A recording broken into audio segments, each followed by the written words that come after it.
Capital News tonight. The Wadzabe, Watatoga and pastoralist communities in Manyara region get 4 billion shillings from the carbon trade.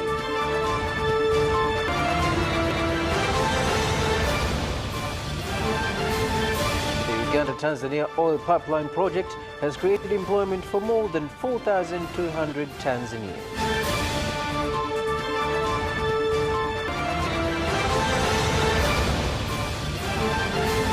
And in sports news, Taifa Queens has started preparations for the African Netball Championship.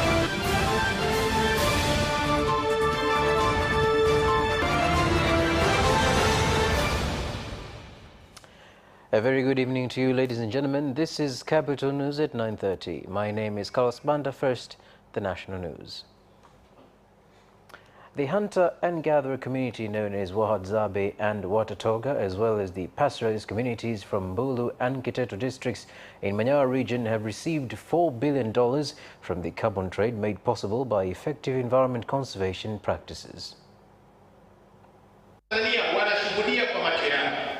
Tunapojadili kila siku sio jambo la kufikirika, ni jambo la ukweli. Leo hii Kiteto, leo hii Mbulu wanapopokea cheki ya bilioni 4, sio jambo la kufikirika tena. Manake halmashauri zingine zina fursa kubwa ya kupata fursa hii ya mapato kutoka katika chanzo kingine ambacho mwanzo hakikuwepo katika maeneo. Ile wananchi kwa maamuzi yao wenyewe walipanga kutenga kiasi cha fedha kama kipindi cha 2017 wakaipeleka hospitali kwa ajili ya kuhakikisha jamii pale inapokuwa inapata changamoto ya ugonjwa, basi fedha hii inatumika kwa ajili ya kuwasaidia. Mbali na hizi pesa kwanza, sababu ni sisi, ni maisha yetu, kwa sababu sisi Wahadzabe maisha yetu sana sana yanategemea misitu na mapori. Bila misitu, bila mapori hatuna maisha. Tunashukuru sana Kaboni kwa sababu pia kampuni yenyewe inalinda misitu, kwa hiyo ni rafiki na sisi pia. The President of Zanzibar and Chairman of the Revolutionary Council, Dr. Hussein Ali Mwinyi, has conducted an inspection tour in areas of Mjini Magharibi that were affected by rains that fell between November 1st to 5th this year, where he assured that the government will make sure water drainage infrastructure is constructed in order to prevent floods in residential areas during rain seasons.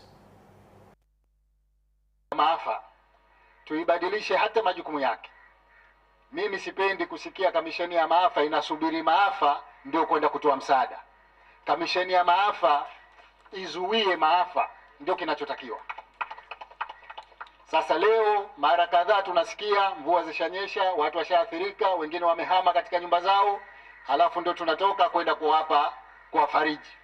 Ilibidi tupange mipango ya kuzuia maafa. Na hii sasa ndio itakuwa azma yangu. Kuanzia sasa kwenda mbele tuzuie maafa haya. Wapo wataalamu mbalimbali. Wenzetu katika nchi nyingine, ziwa kama hili wanalitumia kwa faida. Ziwa kama hili linaweza likatengenezwa, likajengewa, likafanyiwa vizuri ili maji haya yatumike kwa watu kuweza kuyatumia katika majumba yao. Lazima tufike huko. Kwa kweli tunashukuru sana kumwona Mheshimiwa Rais hakutaka maneno ya kuelezwa tuko njiani. Amevunja muda wake wa kazi ambao ni muhimu zaidi na kutufata sisi wananchi kuja hapa kwetu kuangalia yale yanayotukuta kila siku. Mambo ambayo ni ya kila mwaka. Kwa kweli tumefajirika sana na tunamwomba Mheshimiwa Rais hili tunamtupia yeye atusaidie. Kwani sisi cha kufanya hatuna kwa wakati huu. Amekishakiona, maana hapa nyumba zote hizi 59 kwa zinaingia maji. Ukitoa mimi mwenyewe na kuwa na ndoo utafikiri jahazi lotoka ubao. The Traffic Police Force has implemented an inspection operation on the upcountry buses at Central Bus Station in Moshi, Kilimanjaro region, with a warning to bus drivers to make sure they adhere to road safety regulations, particularly at this time with various parts of the country experiencing heavy rains. Tufate kanuni, taratibu na sheria za nchi. Tukizifuata hizi, basi tutapunguza ajali kwa kiasi kubwa. Kama mnavyoona tuko kwenye kipindi cha mvua, barabara zingine zinakuwa na utelezi. Kwa hiyo twende kwa mwendo ambao una umudu. Hii kwa kweli ni nzuri kwa sababu wako baadhi ya madereva ambao walikuwa katika hali ya kujisahau. Lakini mimi nawatia moyo kwamba waendelee, hata wale ambao ni wamezoea kunywa vilevi, hata mirungi nini, bangi, vitu ambavyo sio sahihi sana kwa madereva. Mimi nawashauri kwamba waendelee kuepukana na hivi vitu, vitatusaidia. Nimependa sana hili zoezi na ili watu kuchekewa pombe, kukaguliwa magari na kutoka kwa utaratibu ni kitu kizuri. Lakini kinachotakiwa kufanyika ni kwamba hili zoezi lisiwe la muhimu tu kwamba ni leo tu. Inatakiwa lifanyike mara kwa mara. A study conducted by the World Bank in collaboration with the National Bureau of Statistics during a period of 15 years has revealed that the food security situation in the country has continued to improve over the years and that the number of people living below the poverty line has decreased. I recognize that majority here have traveled from various countries to attend this valuable conference, which is an opportunity for sharing some research work that is the result of the World Bank Mandatory Living Standards Measurement Study, integrated survey on agriculture initiatives. Keep on telling me, Madam Chua, you guys, you are doing a wonderful job. But nobody knows really what you are doing. So I will welcome her. Just let me listen, Honorable accomplishment that we have all achieved in partnership with several national statistical offices in Africa, but also to reflect on how we go from here. Like, I mean, what are the challenges that we still face and how data can contribute to addressing these challenges. So these are like, we're facing multiple challenges that requires different types of data, different type of evidence to inform policy making. And we're hoping by continuing collaborating with the government of Tanzania to make further stride, further progress. Residents from Malorengwa village in Kibondo district, Kigoma region have commended the government for completing construction of the Malorega water project that has enabled them to get safe and clean water, a development that will help to reduce waterborne diseases. Wakati kwamba mradi huu ulikuwa bado haujafika hapa, wananchi wangu walikuwa wanahangaika sana. Cha kwanza ambacho kilikuwa kinatutesa ni yale magonjwa ambayo ni nyemelezi, hususan vichocho na magonjwa mengine ambayo yamejificha kwenye maji yale machafu ya mito. Lakini baada ya mradi huu kuingia, sasa hivi wananchi wangu wana mwitikio sana wa kuchota maji. Mradi wa maji naona tu afadhali sasa hivi kwa vile maji yapo. Mtu anafanya kazi kwa sababu maji yapo yanatosha. Kwa hiyo kazi yote mtu ambaye anataka kutumia maji anajisikia afadhali, sio kama zamani. Mradi huu kwa sasa unahudumia wakazi takriban 3000 wa kijiji hiki. Japokuwa kuna baadhi ya maeneo wakazi wameanzisha makazi mapya ambavyo hawakuwepo wakati mradi unajengwa, ambao wakazi hao kimsingi tutakapo upgrade mradi tutawafikia. The U.S. government, through the U.S. Agency for International Development, USAID, and U.S. President's Malaria Initiative, PMI, has given 133 microscopes to the government to be used in health training institutions in order to increase efficiency in the research on drug safety as well as parasites that cause malaria. Malaria bado ni changamoto kwetu, na ukiangalia katika utafiti wa kuangalia mwenendo wa ugonjwa huu, bado hali ya maambukizi imepungua kwa kweli. Tunaweza kusema kwa mwaka 2010 maambukizi yalikuwa kwa kiasi ya 14.7, lakini tukiangalia utafiti ambao umetolewa mwaka huu tumeshuka chini hadi 8.1. Malaria ni tatizo kubwa kwenye bara letu la Afrika, linakuwa karibu watu 500,000 kila mwaka.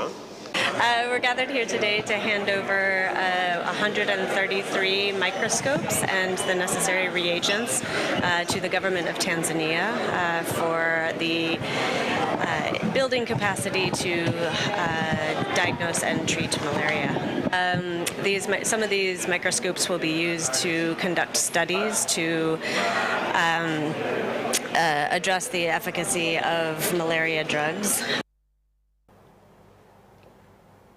The government has been urged to establish a special parliament session to discuss on the issue of violence against children as among measures to address the problem.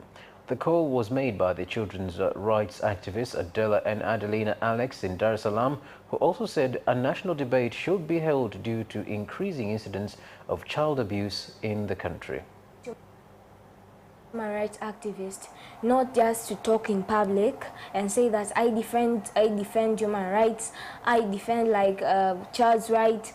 We want them to start underground, to start home environments, society which are surrounding all those children who are passing through violence, because many kinds of violence are experienced here and are experienced underground, in maybe home society, home environment, maybe at home, at school. So we want these human rights activists and government in general to take action before it gets worse, because it keeps getting worse every day. It's getting high. So we want them to take action and prohibits maybe there are some laws which defend these human rights. Let them start taking action right this moment, because it's really getting worse. Residents from Nyamusi village in Rorya district, Mara region, have called on the government to construct a permanent bridge over Odoche River in order to restore links with other villages and be able to access various social services such as health, as they now have to cross over to Kenya to get such services. Ndondoche tunahangaika tunapoenda katika sehemu ya kupata huduma ya kliniki, tunapata shida na watoto. Ilikuwa inatakiwa leo tuende kwenye kliniki, tumeshindwa kuvuka ngambo kwa ajili ya mtu mmejaa.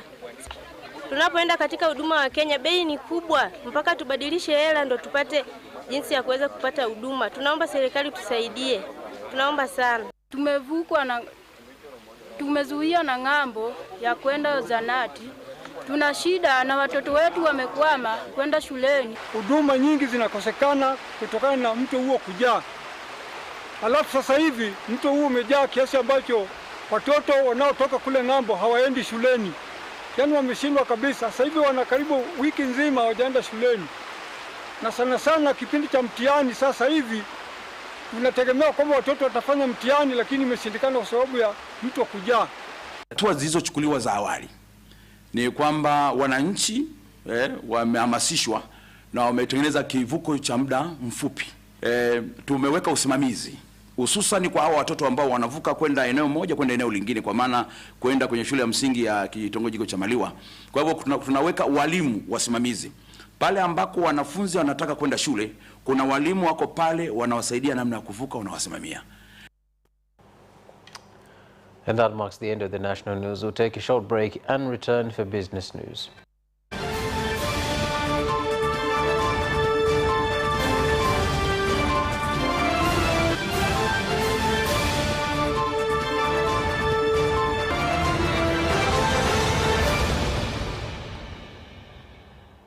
Welcome back, and now business news. The government has said that more than $35 billion has been paid as compensation to people who have been affected by the Uganda oil pipeline project that has also created employment for more than 4,200 Tanzanians. Takribani dola milioni 207 tumesharipa katika kuchukua hisa zetu, kati ya ile dola milioni 308 tumeshafanya. Tunapozungumza sasa hivi mradi umeweza kuajiri Watanzania 4228 ambao ni 91% ya wafanyakazi wote katika mradi. At peak next year we should reach approximately 1,500. This is the target.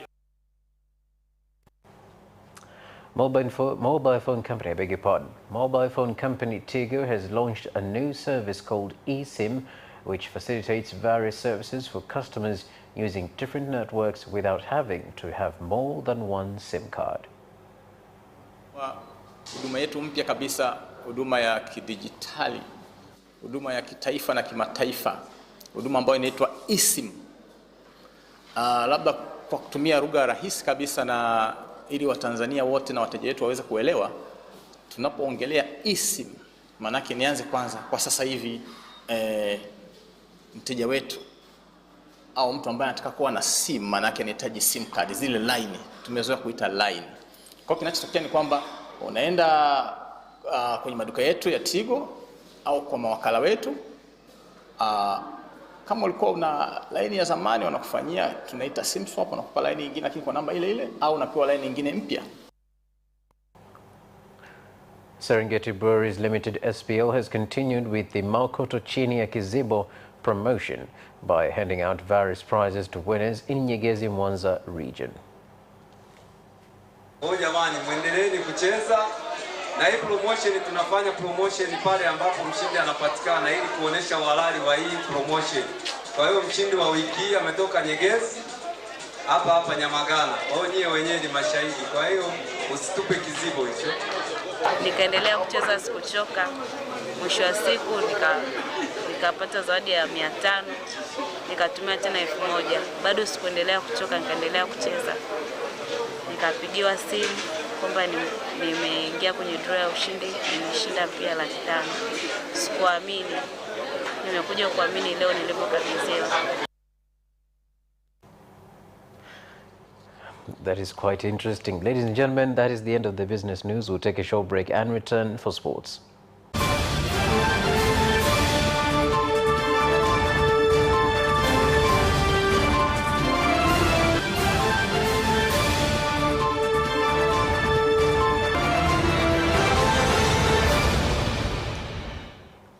Welcome back, and now sports news. The national netball team Taifa Queens will start their training camp on 18th of November in preparation for the African Championship scheduled for 28th November to 6th December in Botswana. Tunategemea timu ya Taifa Queens kuingia kambini kwa ajili ya mashindano ya Kombe la Afrika yanayotarajia kuanza tarehe 28 mwezi huu mpaka tarehe 6 Disemba. Kwa timu yetu, kikosi chetu na madaktari na kocha tayari wameshapewa barua kwa ajili ya kuripoti kambini. Safari hii kambi itakuwa Freebet Bay. Now heading to martial arts, the Dar es Salaam Taekwondo Association, in collaboration with the Dar es Salaam Police Academy DPA, have implemented a training on the sport that aim to develop talents and raise awareness on cooperative defense. Tumeandaa hii tukio au event kwa ajili ya kuhamasisha taekwondo na kuhamasisha ushirikiano kati ya jeshi la polisi pamoja na raia. Vile vile kuwapa watoto nafasi ya kuweza kucheza pamoja, kujifunza taekwondo na kujenga urafiki na kukuza vipaji vyao. Ninachoweza kukuhakikishia kwamba mchezo wa taekwondo kama ilivyo michezo mingine ni mchezo rafiki kabisa. Unasaidia kumjengea mtoto uwezo wa kujihami pale anapoona kwamba anataka kushambuliwa, lakini pia inamfanya kama nilivyosema kwamba ingie kwenye ushindani ambao unatengeneza ajira pia. And lastly, athletics legend Juma Nkanga has urged regional associations to follow up on the development of ladies' first winners after the competition in order to make achievements in athletics. Washiriki na timu husika wajitayarishe vilivyo na hatimaye kufikia viwango vinavyotakiwa na kwa ajili ya kuendelezwa kwenye huo mchezo katika siku zijazo, ili wanapoenda kwenye haya mashindano makubwa warudi nyumbani na medali. Watanzania hawataki kusikia visingizio kwamba hatukujitayarisha vilivyo. Basi makochi ambao wataambatana nao na chama cha riadha cha taifa na chama cha riadha cha mikoa husika, basi wawatengenezee program nzuri ili hatimaye wafikie malengo mazuri. Ladies and gentlemen, that sports item ends our news bulletin for tonight. Thank you so much for joining us, and I'll be seeing you again next time. Cheers.